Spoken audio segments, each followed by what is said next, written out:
Per anni mi sono resa conto che anche quando creavo correvo tantissimo e da un certo punto mi sono resa conto che quei ritmi, quel modo di fare, di essere, non era più nelle mie corde.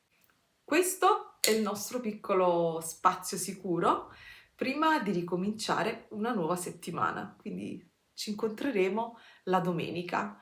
Piccoli consigli, piccoli momenti da condividere insieme. Quindi, benvenuti amici in queste note di creazione, uno spazio in cui condividerò con voi piccoli pensieri sul creare, sul tempo, sulle tecniche e sui piccoli trucchi che applico nelle mie lavorazioni o semplicemente per condividere con voi dei momenti creativi che amo.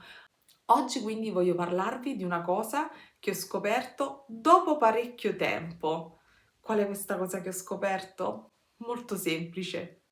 Ho scoperto che creare vuol dire rallentare. Creare mi ha insegnato a frenare quel ritmo. Ora ti spiego come. Il primo problema qual era?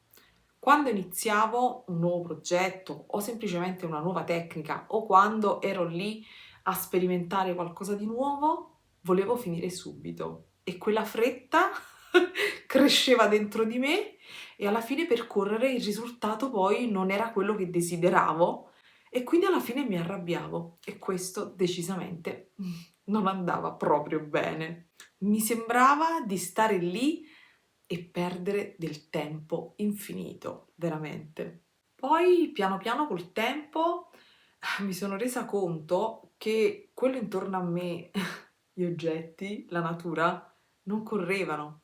Il soutache, le perline, i fili, non correvano. L'unica che correvo ero io. E poi, per mia fortuna, la svolta, lo yoga, imparare la respirazione, ho riscoperto il respiro con la meditazione e quindi il respiro mi ha aiutato a rallentare. E così, rallentando con il respiro, ho capito che il ritmo non doveva necessariamente, assolutamente essere gestito dalla mia mente, ma dalle mie mani, rilassandomi. Consiglio, tutte dovrebbero imparare di nuovo a respirare, perché credetemi, non tutti noi respiriamo nel modo giusto. E a proposito del modo di respirare, dell'approccio che ho avuto in questo mio modo di rallentare, mi ha aiutato moltissimo un libro, che è questo, lo vedete al contrario, è Big Magic. È un libro sulla creatività, ve lo leggo, qui. Vinci la paura e scopri il miracolo di una vita creativa. Non è tanto per il racconto che c'è in questo libro in sé per sé. L'autrice è la stessa di Mangia, prega, ama. Vabbè, che ve lo dica a fare. Guardateli sul mio comodino quanti libri. Io amo leggere. Parentesi. Questo libro mi ha veramente dato un grandissimo aiuto, non tanto per quello che dice, che c'è scritto in questo libro, ma per come mi sono sentita nel leggerlo, per come mi ha fatto sentire. Mi ha ricordato che la creatività non va rincorsa, non va forzata, ma veramente va accolta dentro di noi.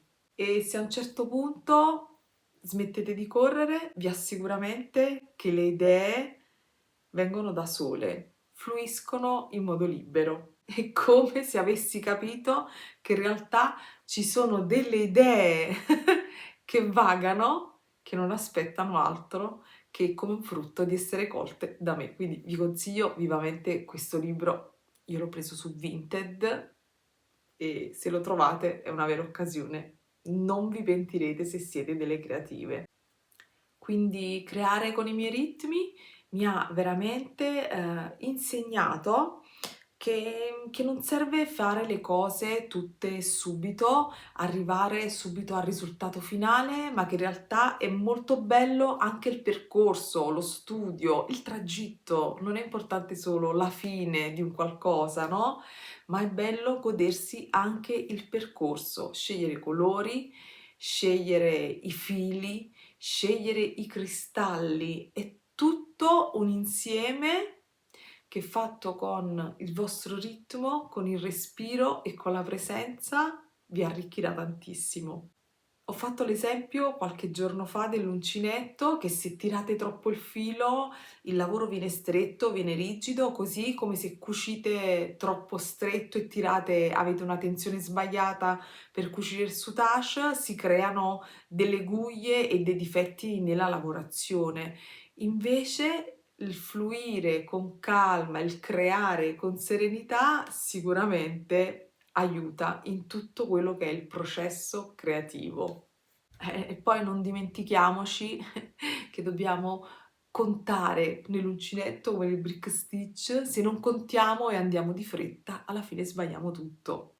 E forse il messaggio più bello che ho imparato dalla creatività, perché alla fine la creatività mi ha insegnato e mi ha portato qualcosa che non è forse tangibile, non è misurabile e che non è solo bello quello che facciamo con le nostre mani, quello che creiamo, ma è bello il modo in cui impieghiamo il nostro tempo. Il tempo, se ancora non l'aveste capito, è la cosa più importante, il dono più grande che abbiamo. Ed anche oggi, come in un video precedente, chiudiamo e vi saluto in questa domenica, spero per voi meravigliosa, con un haiku, una poesia giapponese che secondo me sono bellissime e le trovo idilliache, meravigliose, poi se accompagnate da un dipinto con gli acquerelli.